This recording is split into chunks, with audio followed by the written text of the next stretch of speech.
हरे कृष्णा। जगत गुरु शिल प्रभुपाद महाराज की जय। नम ओम विष्णुपादाय कृष्णप्रेष्ठाय भूतले श्रीमते भक्ति वेदांत स्वामी निति नामिने। नमस्ते सारस्वती देवे गौरवाणी प्रचारणे निर्विशेष शून्यवादी पाश्चात्य देश तारणे। जय श्री कृष्ण चैतन्य प्रभु नित्यानंद श्री अद्वैत गदाधर शिवासादि गौर भक्तवृंद। हरे कृष्ण कृष्ण कृष्ण हरे हरे, हरे राम राम राम हरे हरे। जगत गुरु शिल प्रभुपाद महाराज की जय। परम पूज्य लोकनाथ स्वामी महाराज की जय। निताई गौर प्रेमानंदे हरि हरि बोल। आज अतिशय सुंदर दिन है और आज पुत्रदा एकादशी है। आज हम लोग पुत्रदा एकादशी के ऊपर चर्चा करेंगे।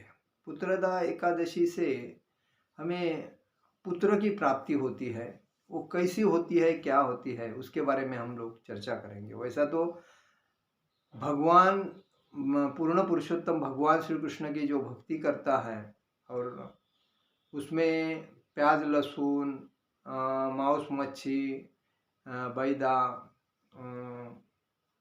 तंबाकू गुटखा शराब जुआ परश्री संभोग नहीं करता है और 16 माला करता है, तुलसी की पूजा करता है और भागवत पढ़ता है, भगवत गीता पढ़ता है और एकादशी करता है, उस व्यक्ति को किसी से डरने का कोई ज़रूरत नहीं है, क्योंकि वो तो भगवान का भक्त है। और दूसरी बात, हमेशा उसके पीछे भगवान का आशीर्वाद रहता है। और इसीलिए जो कृष्ण भक्त है, जो वैष्णव है, कृष्ण भक्तों को ही वैष्णव कहा गया है। और वो वैष्णव जो तो एकादशी का व्रत पकड़ता है वो महान भक्त है, क्योंकि एकादशी पकड़ने से भगवान बहुत खुश होते हैं और उस व्यक्ति के मन की इच्छा तृप्त करते हैं। इसीलिए कहा गया है कि कोई भी चीज़ में कृष्ण भक्ति में एकादशी का महत्व सबसे ज़्यादा है। और कोई मतलब ऐसी एकादशी पकड़ते हैं, कुछ नहीं खाते हैं, उसको बोलते हैं कि नील जल, मतलब पानी भी नहीं पीते हैं। और दूसरी बात, कोई फ्रूट खा के ही रहते हैं, कोई प्रसाद एकादशी का ही लेके रहते हैं, लेकिन एक वक्त ही भोजन करते हैं प्रसाद के बेसिस पे, वरना 4 टाइम नहीं खाते हैं। तो मेरी दादी थी सत्यभामा, वो दादी ने मुझे एकादशी के दिन में वो भगवान की भक्त थी, उसका नाम था सत्यभामा, लेकिन वो हमेशा भगवान की भक्ति करती थी। लेकिन भक्ति करने के टाइम पे वो तुलसी महारानी को जो पानी देने के लिए जाती थी, जल देने के लिए जाती थी, तो वो अपने पुत्र को, अपने बहुओं को, अपने पोतेओं को शिस्त लगाने के बेसिस पे गाली दे के जाती थी। गाली देते देते उनको शिस्त लगाती थी और वो हमेशा 4:30-5 बजे उठती थी और 7-6 बजे के पहले उसका सब कुछ काम फिनिश हो जाता था।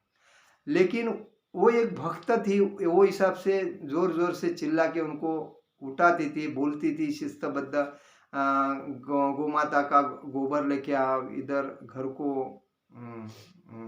लगाओ, पूरे अपने यह जो अपनी जगह है उधर को गोमूत्र या गोबर उसको फैलाना चाहिए, जो शुद्ध होता है। वो हकीकत है, लेकिन ये मूर्ख लोग कोई उनकी बात नहीं सुनते थे और नहीं सुनने के वजह से वो चिल्लाती थी। हमेशा वो हमें आशीर्वाद देती थी कि तो आपको ऐसा करना जरूरी है, ऐसा करना। लेकिन हम लोग असुर जाति में पैदा हुए हैं, क्योंकि मांस मच्छी मटन वगैरह खाते थे। और क्योंकि हमारा समुंदर के बाजू में घर होने की वजह से मच्छी का व्यवसाय, लोगों को मच्छी खाने की आदत, उसको भी, वो मच्छी नहीं खाती थी, उसको कंटाल आता था, लेकिन वो हमेशा भगवान की पूजा करती थी। तुलसी महारानी को पानी दे जल देती थी और अ, बाकी कुछ नहीं, जो ईमानदारी से काम करती थी और अपने बच्चों को पाल पोस के बड़ा कर दिया उसने। तो मैं उस 4.5 साल का था, 5 साल का था, तो ये कुछ अलग अलग बनाती थी उपवास के वक्त। तो मैं बोलता था, आजी काय बनवलं, मराठी में बोलता था। तो बोलत ते ना, आज माझा उपवास आहे, मी आज हे साबुदाण्याची खिचडी बनवली, तुला पाहिजे तो उपवास पकड़, ऐसा बोलती थी। तो मैं बोलता था ठीक है, मुझे चाहिए, क्योंकि मम्मी तो बनाती नहीं, कम से कम आप तो बना रहे। तो मैं उसके बेसिस पे मैंने उपवास पकड़ना चालू कर दिया और वो खाती थी और मुझे भी देती। तो मेरे को भी आदत पड़ गई उसके जैसी, तुलसी को पानी देने का, तुलसी के आजू बाजू की जो साफ सफाई करने का, उधर पेड़ पौधा लगाने का अच्छा अच्छा, और फूल वाले पौधे लगाने का, ऐसी आदत पड़ी। और मैं भी भक्ति में उसी के वजह से आहिस्ता आहिस्ता आने के बाद, एकादशी मेरा पहला व्रत है जो मैंने फर्स्ट एकादशी पकड़ने के बाद भक्ति में आया। और वो मेरा नाम कभी लेती नहीं थी, क्योंकि उनके हस्बैंड का नाम ही मुझे रखा था लक्ष्मण, तो वो हिसाब से वो सूर्यकांत बोलती थी मुझे। तो ये कहानी क्यों हो गई, क्योंकि हमारे घर में जब छोटे बच्चे रहते थे, तो उस छोटे बच्चों को ही अगर भक्ति में लाते हैं तो उसके दिमाग में भक्ति का आदत पड़ जाती है, और बाद में वो उस बेसिस पे चलता है कि भक्ति। श्रील प्रभुपाद जी ने परदेश में जाके भक्ति का प्रचार कैसा किया, तो उधर के लोगों को एक गार्डन में बैठ के कीर्तन कर रहे थे, लेकिन उधर के लोग आके देख के जाते थे, कोई महाराज कीर्तन कर रहे हैं। लेकिन जब उन्होंने गुलाब जाम रखा उधर, और गुलाब जाम रखने के बाद वो लोग वो गुलाब जाम खाने के वजह से उधर भक्ति में बैठते थे, और भक्ति में मतलब कीर्तन सुनते थे, प्रवचन सुनते थे, और बाद में गुलाब जाम प्रभुपाद लास्ट में देते थे, उसको बोलते थे बुलेट, बुलेट बोलते थे उसको, भक्ति की बुलेट। तो वो लोगों ने खा खा के, लोग खाने के बाद दूसरे को बोलते, अरे उधर इतना प्रसाद अच्छा मिलता है, चलो चलो ये टाइम पे जाके उधर प्रवचन सुनना चाहिए। तो हिप्पी जो लोग थे वो परश्री संभोग करते थे, मतलब ड्रग्स लेते थे, नशे में तड़ रहते थे, और वो भी आके वो गुलाब जाम बुलेट खाने के लिए उधर बैठते थे और प्रवचन सुनते थे, प्रचार और हरि नाम संकीर्तन करते थे, और बाद में लास्ट में बुलेट खा के वो जाते थे। तो ऐसा प्रभुपाद ने भी प्रसाद देके ही भक्त बनाया, तो हम भी प्रसाद पाके ही भक्त बने। इसीलिए कहा गया है कि जो भी व्यक्ति भगवान का प्रसाद खाता है, तो भगवान प्रसाद खाने के बाद आराम से बाद में उनके अंदर से ऑटोमेटिकली क्रिया चालू हो जाती है, और ऑटोमेटिकली क्रिया चालू होने के बाद में उसमें परिवर्तन हो जाता है कि वह भक्ति में आ जाता है, और भक्ति में आने के बाद वो एक शुद्ध भक्त की तरफ चलता है। तो कहने का मतलब एकादशी सबसे श्रेष्ठ है। तो युधिष्ठिर महाराज ने भगवान श्री कृष्ण से एकादशी के बारे में पूछा कि हे कृष्ण, इस पुत्रदा एकादशी का महत्व क्या है। तभी भगवान युधिष्ठिर से कहने लगे कि इस एकादशी की पूजा करने का है तो उस टाइम नारियल रखना चाहिए, सुपारी रखना चाहिए, बिजोरा नींबू रखना चाहिए, जमीरा नींबू रखना चाहिए, अनार रखना चाहिए, सुंदर आंवला लवंग रखना चाहिए, बेर तथा आम भी रखना चाहिए। जो फ्रूट्स है वो इस एकादशी में रखना चाहिए, और भगवान की पूजा करनी चाहिए। उसके बाद उसको दीपदान करना चाहिए। वैष्णव पुरुषों के, वैष्णव जो भक्त होते हैं उनकी संगति करना चाहिए, उनके साथ आज के दिन पुत्रदा एकादशी के दिन जागरण करना चाहिए। उसके बाद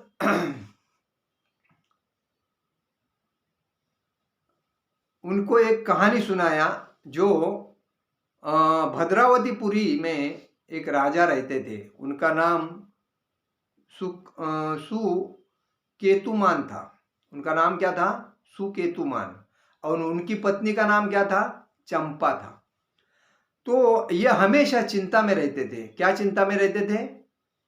कि उनको कोई संतान नहीं थी। राजा था, सब कुछ था, प्रॉपर्टी था, पैसा था, सब सेविका थी, सब कुछ था, लेकिन वंशवाड़ी के लिए अपने को हम हमारा शरीर छोड़ने के लिए जो अग्नि देता है, वो अग्नि देने के लिए पुत्र लगता है हर व्यक्ति को, लेकिन वो पुत्र नहीं था। इसलिए रानी चंपा और सुकेतुमान राजा दोनों भी चिंता में और हमेशा शोक में रहते थे।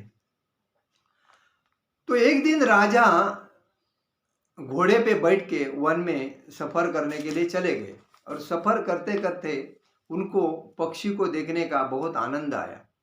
उन्होंने मृग, सियार, बोली, उल्लू, भालू, मृग, ऐसे अलग अलग प्राणी देखे वन में, जो घूम रहे थे, चर रहे थे, नाच रहे थे वन में।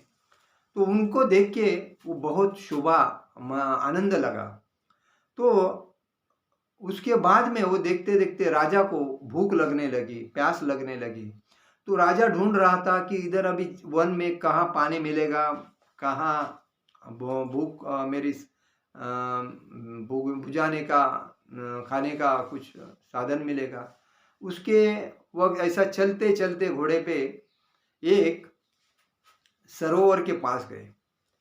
वहाँ सरोवर था। तभी उनका दाहिना आँख और दाहिना अंग फड़फड़ाने लगा। लेकिन इसमें कहा गया है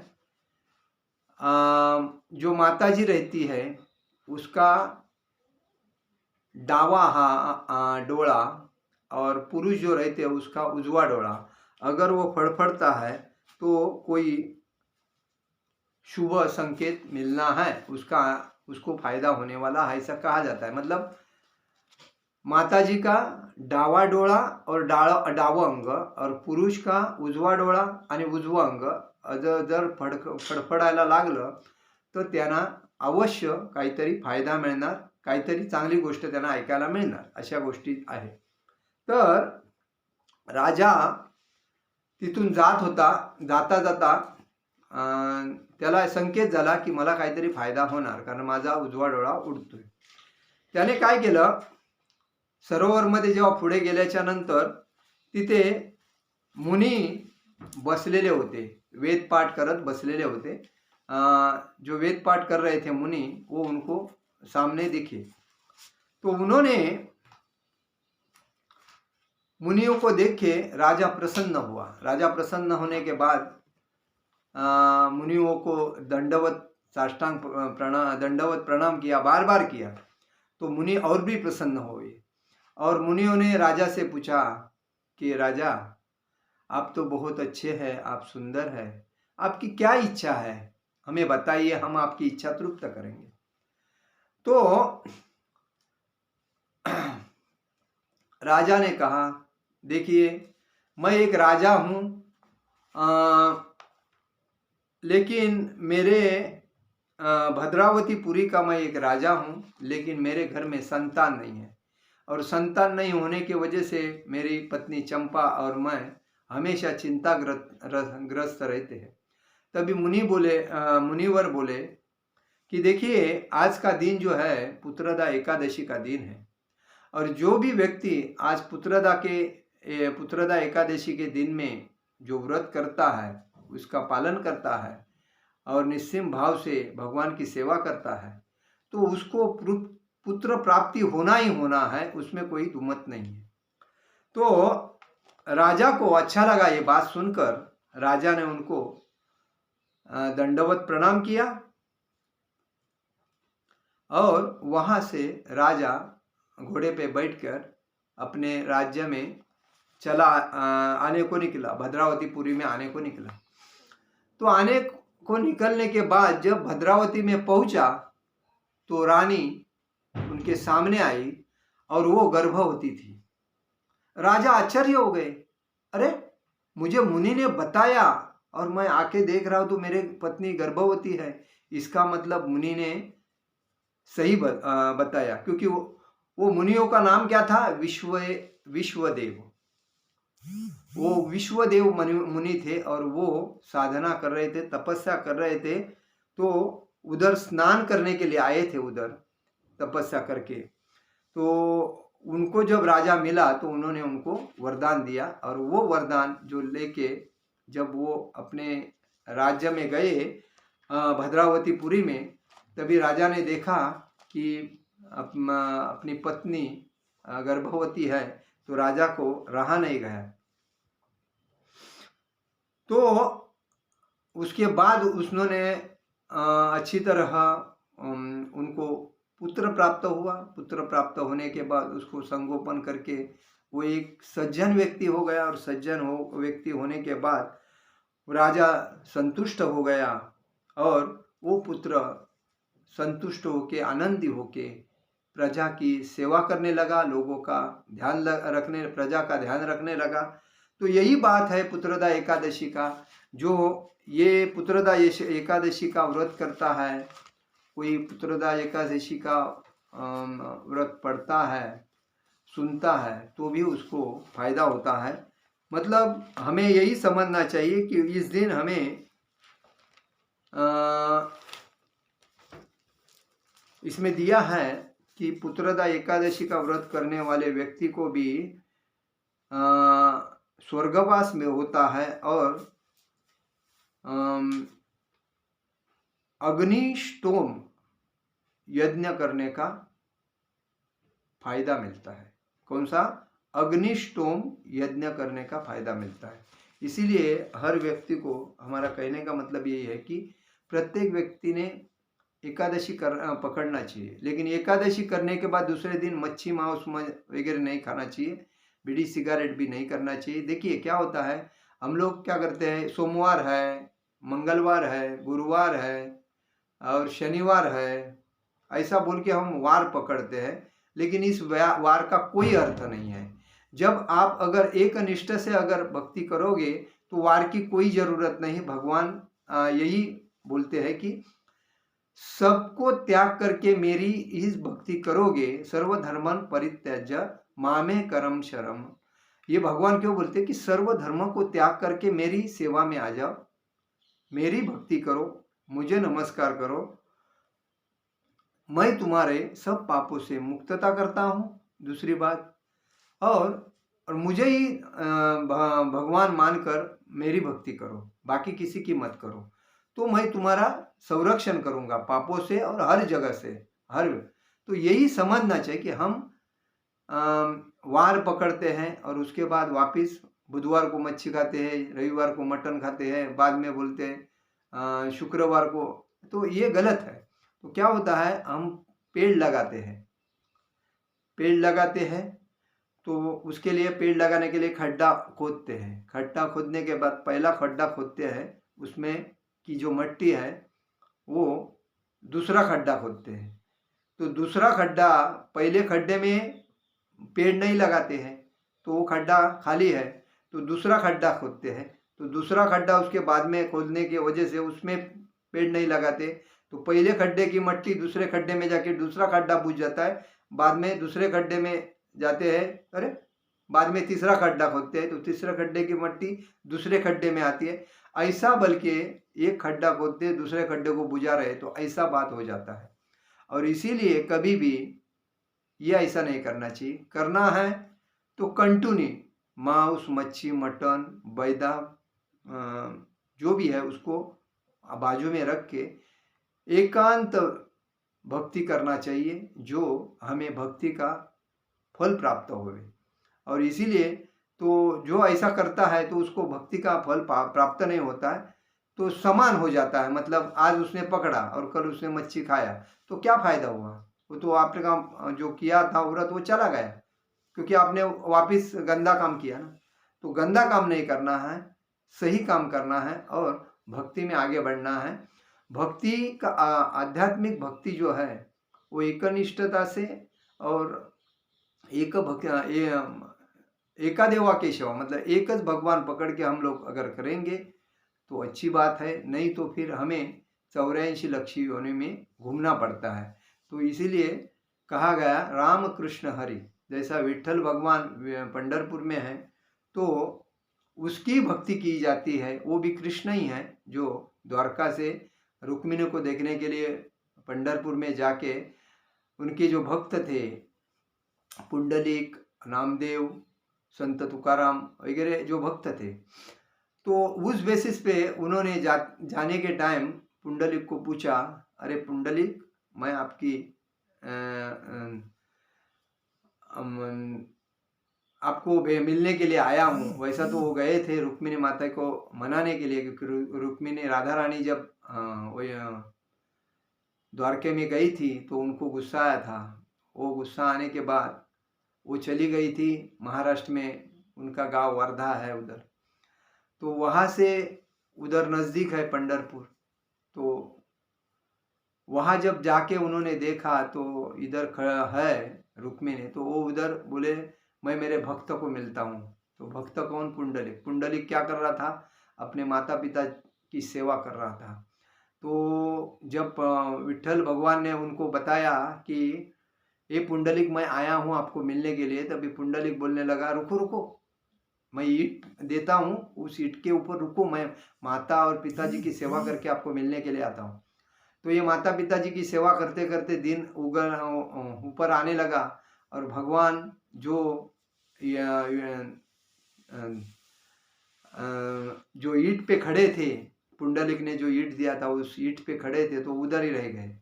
तो उनके भक्त तो मतलब वो ईंट पे खड़े क्यों है, हाथ पे कंबर पे हाथ लेके, क्योंकि वो भक्तों की राय देख रहे हैं। और इसीलिए आषाढ़ी कार्तिकी और आषाढ़ी पंढरपुर में बहुत भीड़ रहती है, क्योंकि भगवान हमेशा भक्त का इंतजार करते ईंट के ऊपर खड़े हैं। और वो जो विग्रह है जो विट्ठल का, वो विग्रह कोई बनाया नहीं है, वो विग्रह दो है, एक ताक विठोबा और एक विट्ठल। ये स्वयंभू है, जो खुद भगवान प्रकट हुए हो, इसीलिए वो साक्षात है। उधर कोई भी आदमी जाता है उसकी मनोकामना तृप्त होती है। भगवान विट्ठल के पीछे ही ताक विट्ठल है, और वो ताक विट्ठल, उसका कहानी ऐसी है कि भगवान को ताक बहुत पसंद था और उधर वो माताजी ताक देती थी। वो ताक पीने के लिए भगवान चुपके से जाते थे और ताक पी के आते थे। तो इसीलिए उधर भी सेम टू सेम ताक विट्ठल है। सो इसीलिए इधर पुंडलिक वरदे हरि विठ्ठल श्री ज्ञानदेव तुकाराम पंडरीनाथ महाराज की जय, ऐसा क्यों बोलते हैं? तो ये सब उनके भक्त थे। पुंडलिक वरदे हरि विठ्ठल श्री ज्ञानदेव तुकाराम पंडरीनाथ ये जो संत तुकाराम महाराज जो थे, उन्होंने बहुत भक्ति की, और उनको ही चैतन्य महाप्रभु ने, जब चैतन्य महाप्रभु 550 साल पहले आए थे, इस पूरे भारत में प्रचार कर रहे थे, तभी महाराष्ट्र में जाके उनको दीक्षा दिया था। किसको? संत तुकाराम महाराज। और उन्होंने भगवान की भक्ति करने के वैशिष पे वो संत तुकाराम जो थे तो भक्ति में इतने तल्लीन थे, वो कुछ भी करने के टाइम पे नाम स्मरण राम कृष्ण हरि का ही करते थे। संत ज्ञानेश्वर, निवृत्ति, सोपान मुक्ताबाई, ये जो सब भगवान के भक्त थे, और इन्होंने पूरे महाराष्ट्र में भक्ति का प्रचार किया। और इसीलिए महाराष्ट्र ये एक धाम है। चंद्रभागेच्या तीरी विठेवर उभे विठ्ठल हरि श्री हरि, विठ्ठल विठ्ठल जय हरि बोलता है। इसका मतलब क्या है? चंद्रभागा ये उनकी बहन है, और उसके अंदर जब कोई आदमी स्नान करके उनके दर्शन में जाता है तभी वो दर्शन देते हैं, अन्यथा दर्शन नहीं देते हैं। इसीलिए वो एक महात्मा है। तो कहने का मतलब है हमें भक्ति में अच्छी तरह एकादशी का व्रत करके आनंद प्राप्त करना चाहिए। हरे कृष्णा कृष्ण कृष्ण हरे हरे, हरे राम राम राम हरे हरे। जगत गुरु शिल प्रभुपाद महाराज की जय, परम पूज्य लोकनाथ स्वामी महाराज की जय। निताय गौर प्रेमानंदे, हरि हरि बोल।